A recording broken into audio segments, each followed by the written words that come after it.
आराम से देखो आराम से क्या हो आराम रहा से। है। अबे सालो ये क्या कर दिया, अब तो मालिक हमें छोड़ेगा नहीं।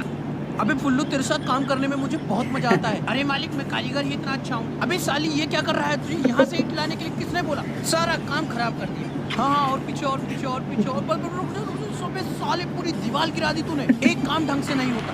देखो इस बार कोई गलती नहीं होगी। ओह अबे नो। हराम करो, पकड़ो पकड़ो पकड़ो। अब तो पक्का मालिक नौकरी से निकाल देगा। काम हो गया बेटा, नीचे आ जा।